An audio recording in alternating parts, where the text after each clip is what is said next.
Welcome to Meet the Candidates here on WCMU. I'm David Nicholas, and our guest is Terry Sabo, the Democratic candidate for the newly redrawn 32nd Michigan Senate District. He is currently finishing his third term representing the current 92nd District in the Michigan House. Welcome, sir. Good to have you with us. Thank you. Good to be here. In our first moment or two, a little bit about you, your background, hometown, and the experience you bring to the campaign. Sure. My name is Terry Sabo, and I am originally from Muskegon County.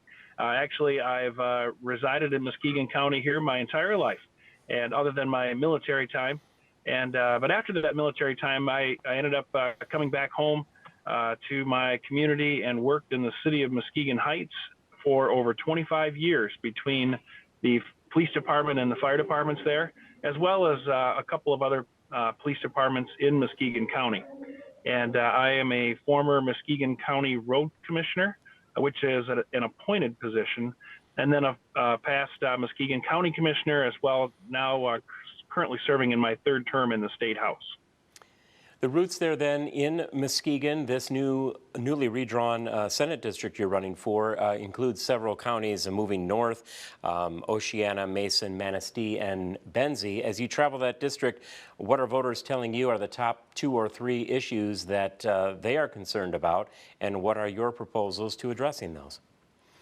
Yeah, a lot of things that I hear when I'm out talking to folks on the doors, and as you can see, that's what I'm doing today is out here trying to connect with voters and find out what their concerns are and make sure they know who I am, is obviously the women's choice issue. That is a topic that is seems to be of high interest when it comes to women and their healthcare choices, as well as inflation. Inflation issues are very important as well, and I hear quite a bit of that on the doors and to people that I talk to out and about in the district.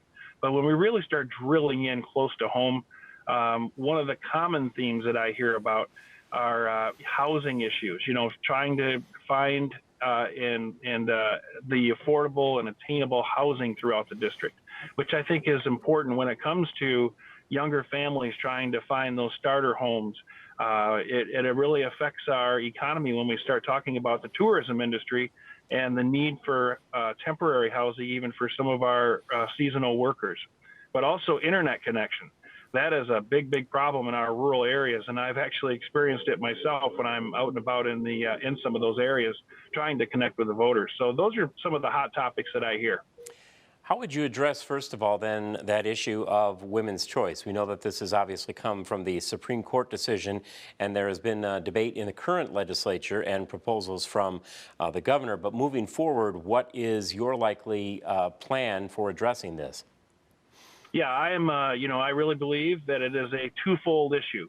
There is an issue about those that are in favor of abortions and opposed to abortions. But I also look at this as, and the second issue is a woman's right. Women should not be treated like second-class citizens. They should be given the opportunity to make the healthcare choices that they feel are best for them. It should be a decision that's made between a woman and her physician. It certainly shouldn't involve the political world, and I really believe in that. I'm a pro-choice person, and I always have been, and I just believe strongly in that. Inflation is also something that is the federal issue that has come down to the state issue, and we do have still several surplus dollars sitting within the budget from COVID relief funds and the like. What are your ideas for addressing inflation here at the state level, separate from what we may be seeing in action taken in Washington? Sure. There's been several proposals put out on the table that I've been in favor of, which includes some tax breaks for individuals to help them cope with the inflation issues and the high cost of things as we move through this period. I just think that we need to find more relief if we can through the state level for those people. Now we do have a surplus, approximately $7 billion, and that's billion with a B, that we have in the state coffers right now. And I really believe that those are areas that we can find some of the money in order to be able to do that. But it's important, though, that we make sure as stewards of the taxpayer dollars in Lansing, that we ensure that we're able to continue to fund the things that our citizens expect us to be funding, the services that we should be providing. And so we have to keep a close eye on that to make sure that we're not overextending ourselves, and not only for now but for in the future. And what I mean by that is by just carelessly passing legislation that will leave ourselves as a state government in a very unfavorable financial position. Across this 32nd district in the Senate that you hope to represent, you mentioned the impact of tourism dollars, certainly there with a district that is along the Lake Michigan coast, and the issues of housing, and then also internet overall, making it more favorable not only to attract residents and tourism visits, but certainly business development in the future. So far in the House, and then looking ahead to a potential term in the Senate, what do you propose not only for making more housing available, but also increasing that internet coverage? Sure. When it comes to the housing, I think we have to find ways to incentivize rebuilding or rehabilitating some of our existing housing stock. I think that's one area that we can look at, and that's why I'm part of a several bipartisan bill package through the Housing Coalition that addresses that. And there's numerous parts of that package. The bill that I have just extends out to local units of government options that they can use for tax relief on individuals who are rehabilitating homes. But then also there's rent caps that we can put into place to make sure that some of this housing remains affordable. So that's one area that I look at, and I look forward to continuing those conversations, because that's what we need to do in a bipartisan way, is have those conversations to find how we can all work together in order to accomplish what needs to be done here. But then when it comes to the internet, it's kind of along the same lines. I really believe that we need to be working together to reach every corner of this state when it comes to our internet connections, because the internet, having that internet capability is so important in so many areas for economic development, but also for the agricultural world. And in a world now as well that we see more and more people working from home and wanting to work from home, more and more educational opportunities coming from home, and you're not able to do that unless you have internet capability.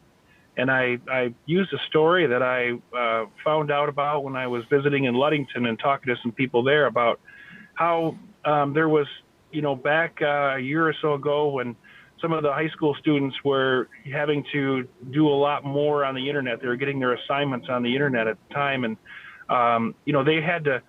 People would find them sitting in the parking lot of McDonald's and other places where there was a public Wi-Fi available to do their schoolwork.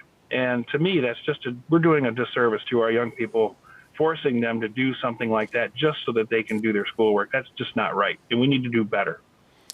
Briefly then, in just a couple of moments that we have left, when it comes to not only the funding, but also the workforce resources, are we prepared to address both of these the way you feel that we should? And if not, how do we increase the available workers to get this done? You know what? I think a lot of those things are all kind of tied in together. But we also need to make sure that people have the ability to do the work when it comes to the internet connections, the housing availability, because if we have to attract more people to either want to come back to Michigan or stay here in Michigan. So I think that's how those all kind of tie together, because this workforce shortage it was coming on long before the pandemic started, and it's going to be here for a while, and we need to make sure that we have the tools in place to attract people to want to be here in Michigan, in the 32nd district, to do the work.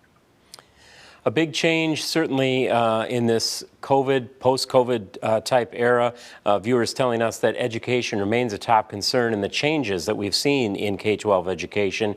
How do you address those concerns moving forward to make things as best as possible for our students?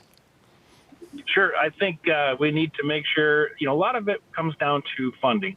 we have to make sure that schools have the funding that they need in order to educate our kids, because I don't know if there's a greater resource than we have as a society than our young people.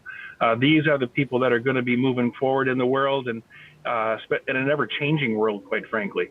So we need to make sure that our teachers have the resources that they need in the classroom and outside the classroom, quite frankly, to be able to educate kids the way that we would, as a society, that we would expect them to be educated. And in our last moment then, sir, the message that you would want to leave with the voters as they get set to prepare to go to the polls and vote in November. Sure.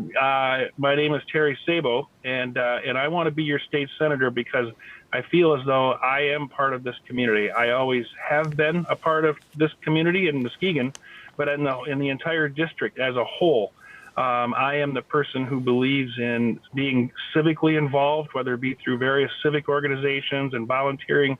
I'm the person you're going to see at the local hardware store, at your local American Legion or VFW, your local grocery store. That is what I believe in, is a strong community. Well, we wish you safe travels as the campaign continues. Good luck with the rest of the campaign. And thank you so much for taking the time to talk with us. Well, thank you very much for having me again. Our guest has been Terry Sabo, the Democratic candidate for the newly drawn Michigan 32nd House District. I'm David Nicholas here for Meet the Candidates, reminding you to go out and cast your vote on November 8th. All qualifying candidates were invited to participate in this series. Following the redraw of Michigan House, Michigan Senate, and congressional districts, check with local officials to make sure you are properly registered. Election Day is Tuesday, November 8th.